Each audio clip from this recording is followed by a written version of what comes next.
La première fois que je l'ai vu, je vous avoue qu'il ne m'a pas convaincu. On va se mettre d'accord tout de suite. Oh, hey, on va se mettre d'accord, d'accord? J'ai pas fait 50 bornes, j'ai fait 100 bornes aller-retour. Non, attendez, je viens de Rambouillet, je fais 50 bornes. Alors, si vous pensez que je viens ici pour ma gloire, je me tire.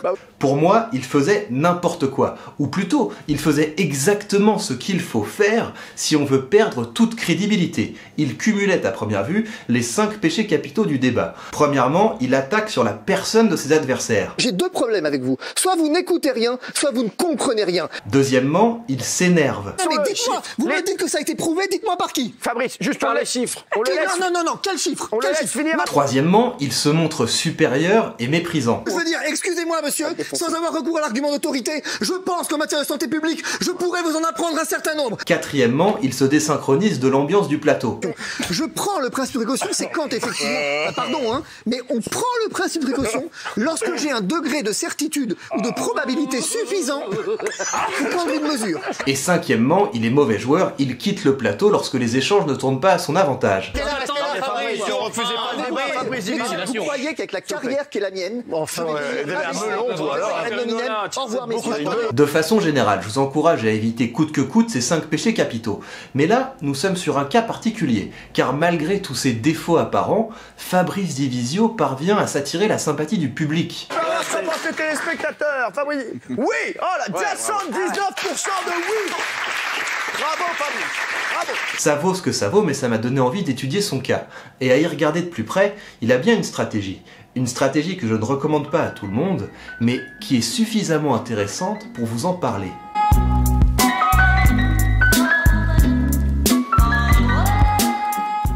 Divisio est un boxeur, et ça se sent jusqu'à sa présentation sur le site de son cabinet. Défenseur, c'est ce que nous sommes. La défense sans compromis ni concession. Concrètement, aborder le débat en boxeur signifie que vous allez attaquer perpétuellement votre adversaire, que vous allez l'étouffer, et que vous allez le démoraliser en lui signifiant qu'il peut lui taper autant qu'il veut, ça ne changera rien à son sort. Attendez 2 minutes, ce que vous faites monsieur, ça s'appelle du pathos, et on fait ça comme aucun argument. L'économie à l'arrêt.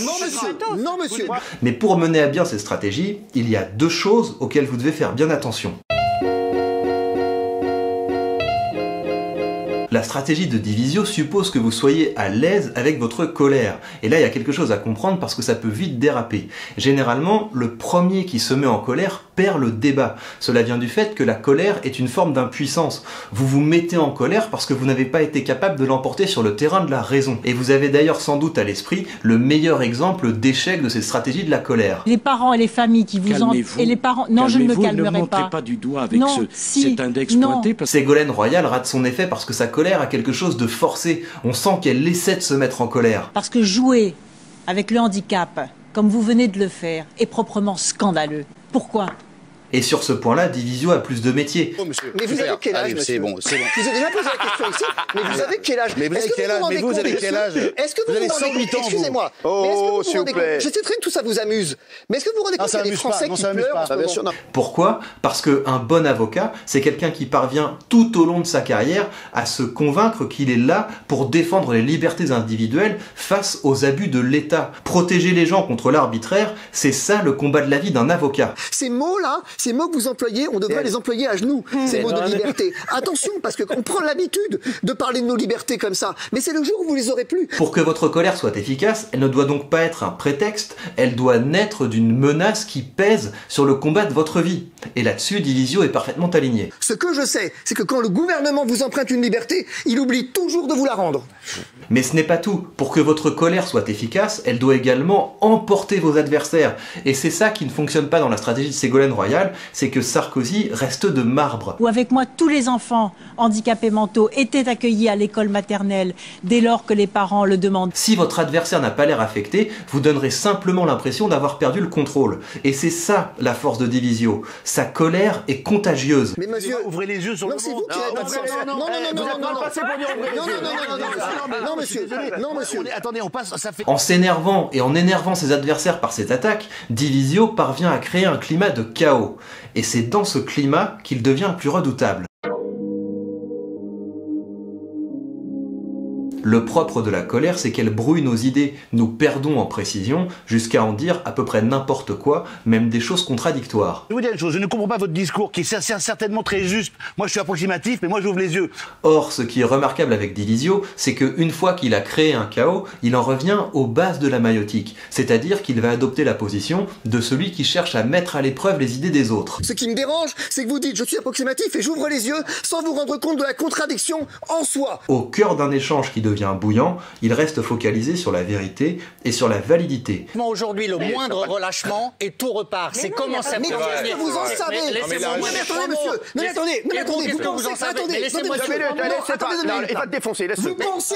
Qu'est-ce qui vous permet d'affirmer que c'est vrai? Vous pensez qu'être chroniqueur sur TPMP vous donne une légitimité pour venir évoquer des choses sur lesquelles même les scientifiques les plus éminents s'arrachent les cheveux?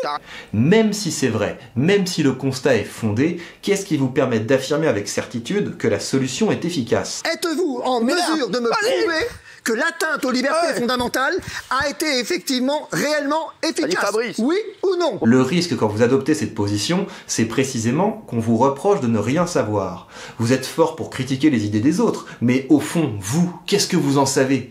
C'est le genre d'attaque qu'il reçoit par exemple ici. Qu'est-ce que vous proposez en fait? Parce que vous proposez jamais rien. Vous trompez, êtes toujours monsieur. là à dire non, C'est non, là non. où vous trompez. Mais Divisio y est préparé. Il sait que ce n'est pas à lui d'assumer la charge de la preuve. Je n'ai rien à attribuer à rien. C'est vous qui portez atteinte à mes libertés. Donc c'est à vous de prouver que ça marche. Ça s'appelle effectivement, monsieur, le principe de précaution. Exactement en ces termes. Le principe de précaution, Et ça donc n'est pour pas vous, ça va être, je vous rappelle que Et là, en tant qu'avocat, il est tout à fait dans son élément. Car le cœur du métier d'un avocat, ce n'est pas tellement de chercher à prouver que son client est innocent. C'est de chercher à montrer qu'il n'y a pas d'éléments suffisants pour établir sa culpabilité. Retenez donc que celui qui a la charge de la preuve, c'est celui qui veut aller contre le statu quo. Et vous devez avoir conscience de ça quand vous vous engagez dans un débat. Si vous êtes là pour proposer quelque chose de nouveau, pour proposer un changement, vous avez le devoir d'apporter des preuves pour démontrer que ce changement se justifie. Si au contraire vous êtes là pour dénoncer un changement, vous pouvez adopter une posture de maïotique, c'est-à-dire tester les idées des autres, chercher à prouver que finalement les autres ne savent pas vraiment ce qu'ils font. En l'occurrence, le statu quo c'est la liberté de circuler, et celui qui a la charge de la preuve, c'est celui qui voudrait restreindre cette liberté. Et c'est donc en restant dans cette position de celui qui cherche à mettre à l'épreuve les certitudes des autres que Fabrice Divisio parvient à avoir l'air plus compétent que ses adversaires. Par contre, je pense que là où ils ont rouvert les restaurants, ils vont pas tarder à devoir reconfiner. Vous parlez d'autre chose. Bah oui. Vous parlez d'autre chose. Si vous voulez bien effectivement avoir un peu de précision et pas tout mélanger, ce serait déjà sympa. D'accord? Et en plus, comme il est intransigeant sur le fait qu'il le fait au nom de la vérité et au nom de la liberté, il apparaît également plus éthique. La liberté est la règle, la police est l'exception. Lorsque je prends une mesure, je dois toujours faire gaffe à prendre la mesure la moins coercitive possible. Retenez donc que si vous voulez reproduire la stratégie de Fabrice Divisio, vous devez, premièrement, vous assurer d'emporter les autres dans votre colère. Vous devez, deuxièmement, vous assurer que votre colère est légitime. Et là-dessus, il ne s'agit pas de tricher, il s'agit de bien identifier ce qu'est le combat de votre vie et de sentir quand il est menacé. Et troisièmement, vous devez, au cœur de la tempête, rester focalisé sur les enjeux de vérité et sur les enjeux de validité. Et pour ce qui est de ce dernier point, il n'y a pas de secret, il faut s'entraîner, un peu à l'instar de ce que fait Fabrice Divisio sur sa chaîne YouTube. Qu'est-ce que vous appelez les datas et sur quoi elles se fondent, vos datas? Puisqu'en même temps, vous me dites qu'on a un niveau de preuve faible de l'efficacité. Alors comment je peux dire dans la même phrase, ça marche, mais j'ai pas de preuves? Et je voudrais maintenant vous donner un petit exercice que vous pourrez faire avec vos collègues et avec vos amis pour vous entraîner à développer ces compétences. Il s'agit d'une version simplifiée du modèle de discussion critique proposé par Van Emeren et Grothendorst. L'idée, c'est que vous allez vous engager avec un partenaire dans une discussion en suivant 3 étapes. Vous allez pour commencer vous répartir les rôles. Il va y avoir un proposant, quelqu'un qui est là pour affirmer une thèse et la soutenir, et il va y avoir un discutant qui va être là pour la tester. Premier temps donc de la discussion, le proposant va avancer sa thèse. Par exemple, vous devez apprendre la rhétorique car ceux qui sont à l'aise à l'oral sont plus respectés par leurs collègues. Vous pouvez bien sûr développer plus que ça. Et dans ce premier temps de la discussion, le travail du discutant, ça va être un travail de clarification. Donc il n'est pas encore dans l'argumentation, il s'agit seulement de clarifier. Qu'est-ce que vous entendez par rhétorique? Qu'est-ce que vous entendez par se faire respecter? Qu'est-ce que vous entendez par à l'aise à l'oral? Une fois que les choses sont bien claires, une fois que vous avez précisé les termes, une fois que vous avez demandé à l'autre de développer ce qui n'était pas suffisamment clair, vous passez à un second temps qui pour le coup est un temps d'argumentation, et c'est là où entrent en jeu les questions de vérité et les questions de validité. Donc question de vérité, c'est qu'est-ce qui vous permet d'affirmer que ceux qui sont à l'aise à l'oral sont effectivement plus respectés. D'où ça vient? J'ai entendu de mon côté que les gens qui étaient timides, que les gens qui étaient réservés, que les gens qui étaient introvertis étaient également respectés par leur pairs. Est-ce que ce n'est pas contradictoire avec ce que vous avez dit?